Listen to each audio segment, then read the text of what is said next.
Assalamualaikum warahmatullahi wabarakatuh. Alhamdulillahirabbil alamin.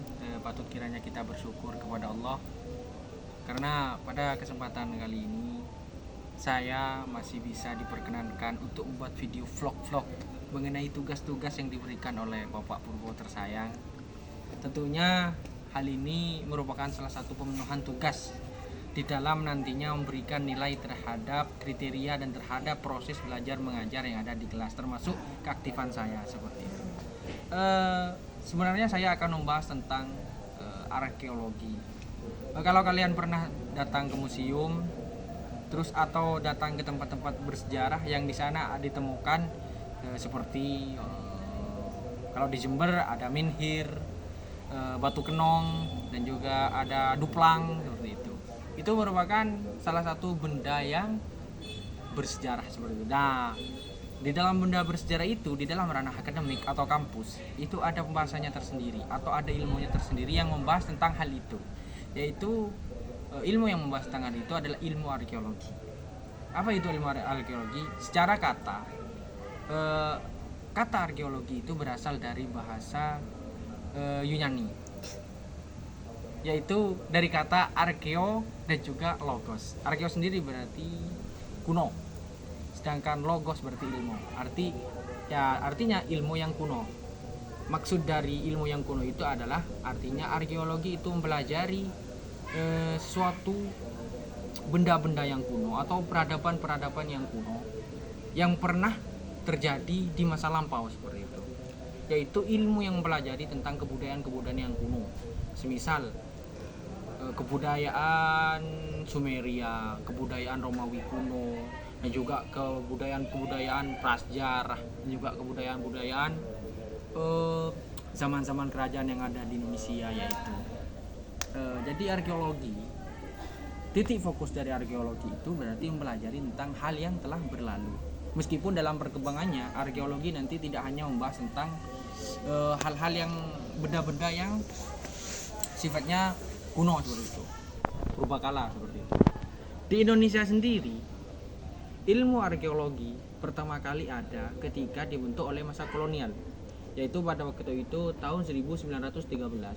Kolonial memprakarsai berdirinya suatu perkumpulan yang membahas tentang ilmu kehumanioraan atau kemanusiaan, yaitu dalam bahasa Indonesia berarti Perhimpunan Kesenian Hindia Belanda seperti itu. Dan terkhusus yang membahas tentang ilmu tentang arkeologi ataupun benda-benda yang kuno seperti itu adalah Oudhit Kundige Din. Mohon maaf kalau ada pelafalan saya yang mungkin salah, karena ya cukup sulit karena itu dalam bahasa Belanda seperti itu. Jadi dalam perkembangannya semua itu diperkasi oleh kolonial sebelum nantinya pada masa awal-awal terbentuknya suatu dinas kepurbakaan pada masa kolonial. Di sana yang menjadi tugas khusus yaitu adalah tentang istilah penelitian benda-benda purbakala, terus pemugaran benda-benda purbakala semacam ya peninggalan makam, nisan seperti itu ya, seperti yang pernah dipugar yaitu makamnya Syekh Maulana Malik Ibrahim di Gresik seperti itu. Jadi itu salah satu bentuk tugas yang dilaksanakan pada masa kolonial seperti itu.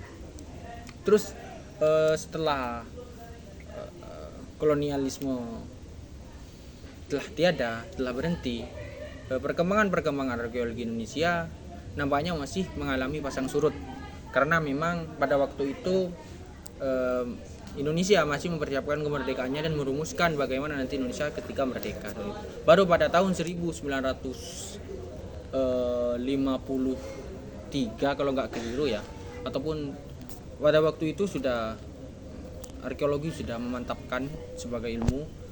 Salah satunya yaitu dengan banyak banyak perguruan tinggi yang ada di Indonesia membuka fakultas ilmu arkeologi, salah satunya di Universitas Udayana. Yang kedua ada Universitas Indonesia atau di Yogyakarta seperti itu. Jadi di Indonesia sendiri arkeologi mapan pada tahun 1980. Pada waktu itu bidang kearkeologian Indonesia mengalami suatu bentuk perkembangan yang pesat. Hal itu ditandai dengan munculnya banyak arkeolog di Indonesia. Salah satunya adalah saya lupa namanya, tapi ada tokoh yang Indonesia yang memang ahli dalam bidang arkeologi seperti itu. Di dalam ilmu arkeologi harus ada fakta yang bisa dijadikan suatu bentuk bukti ataupun pembahasan yang nantinya akan dibahas oleh ilmu arkeologi. Ya, fakta-fakta itu adalah kalau kita kenal ada artefak, ada ekofak, ada situs, dan juga ada satunya lagi setelah ekofak, terus artefak, satunya lagi ini saya lupa, tapi ada 4 sepertinya fakta-fakta arkeologi itu. Salah satunya fitur. Itu yang menjadi penting di dalam arkeologi, karena arkeologi dapat membahas lebih lanjut terkait dengan kalau sudah ditemukan fakta-fakta yang 4 tadi. Yang pertama ada artefak. Artefak itu adalah suatu benda peninggalan yang pernah digunakan oleh manusia, seperti itu. Kalau ekofak itu semacam kalau contohnya artefak itu semacam kapak, terus lagi alat-alat yang bisa digunakan, semisal alat-alat dapur seperti alat-alat tempur, semisal tombak atau seperti itu. Terus ada ekofak. Ekofak itu artinya sesuatu yang diduga pernah digunakan oleh manusia di dalam menopang kehidupannya, seperti itu. Semisal ini merupakan salah satu contoh yang pernah dicontohkan oleh Pak Burbo di dalam kelas ketika sedang mengajar, yaitu kalau beliau mengatakan bahwa itu di Gunung Penanggungan itu ada yang namanya jalan, yang hal itu sudah ditemukan, sudah menjadi sebuah indikasi yang menunjukkan bahwa lorong-lorong itu sudah dibentuk pada zaman dahulu. Karena memang sifat lorong yang menaiki Gunung Penanggungan itu biasanya kan gunung kan nanjak, tetapi karena adanya bentuk dari campur tangan manusia, akhirnya lorong itu menjadi rapi lah, istilahnya bertangga lah, seperti itu namanya ekofak. Terus yang ketiga fitur itu ini pengertian fitur ini saya agak kelimpungan ketika berbicara itu. Fitur itu bisa dikatakan benda yang berupa peninggalan zaman dahulu yang yang tidak bisa diangkat, seperti itu. Misal contohnya kalau di Jember ya saya tunjukkan ada batu kenong. Batu kenong itu tidak bisa dipindah. Yang pertama, karena memang ada banyak hal yang tidak bisa memindahkan hal itu. Yang pertama, karena memang takut rusak. Benda-benda tersebut jika dimindahkan khawatir rusak. Yang kedua, karena memang ada beban yang lain, semisal seperti batu kenong. Ya, itu kan bisa berat seperti itu. Jadi saya kira itu yang bisa dapat saya jelaskan terkait dengan arkeologi. Kurang lebihnya saya mohon maaf. Wabillahi taufiq wal hidayah wa ridha wal inayah. Assalamualaikum warahmatullahi wabarakatuh.